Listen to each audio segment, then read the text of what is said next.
দ্বিতীয়বারের মতো জামিনে মুক্তি মিলল জেলগেট থেকে ফের আটক লালমনিরহাটের আওয়ামী লীগ নেতা সিরাজুল হক। বিস্তারিত জানাচ্ছেন কফিলুর রহমান, বিভাগীয় প্রধান, রংপুর। লালমনিরহাট জেলা আওয়ামী লীগের দপ্তর সম্পাদক মোহাম্মদ সিরাজুল হক খন্দকার দ্বিতীয়বারের মতো আদালত থেকে জামিন লাভ করলেও মুক্তি পাননি। বুধবার সন্ধ্যায় কারাগার থেকে মুক্তি পাওয়ার পর জেলগেট থেকেই তাকে আটক করে জেলা গোয়েন্দা শাখা ডিবি পুলিশ।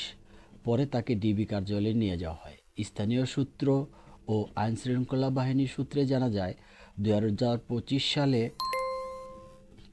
রাজধানীর মোহাম্মদপুর এলাকায় বিশেষ অভিযানে গ্রেপ্তার হওয়ার পর থেকে 1 বছরেরও বেশি সময় ধরে কারাগারে ছিলেন সিরাজুল হক খন্দকার। বিভিন্ন মামলায় জামিনের আবেদন ও আইনি প্রক্রিয়া শেষে গত 25 মে প্রথমবারের মতো আদালতে আদেশে তিনি জামিন লাভ করেন। তবে কারাগার থেকে মুক্তি পাওয়ার পরপরই জেলগেট থেকে তাকে পুনরায় আটক করে ডিবি পুলিশ। পরে 2023 সালে লালমনিরহাটে জাতীয়তাবাদী শ্রমিক দলের দলীয় কার্যালয়ে ভাঙচুর, অগ্নিসংযোগের ঘটনার দায়ের করা একটি মামলায় তাকে গ্রেপ্তার দেখানো হয়। ওই মামলায় আদালতে হাজির করার পর তাকে পুনরায় জেল হাজতে পাঠানো হয়।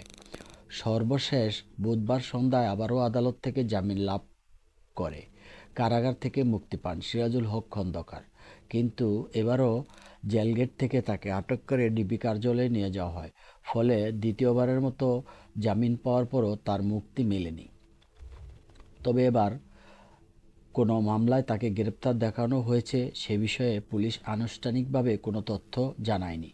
সংশ্লিষ্ট কর্মকর্তাদের সঙ্গে যোগাযোগ করা হলেও তারা এই বিষয়ে বিস্তারিত মন্তব্য করতে রাজি হননি।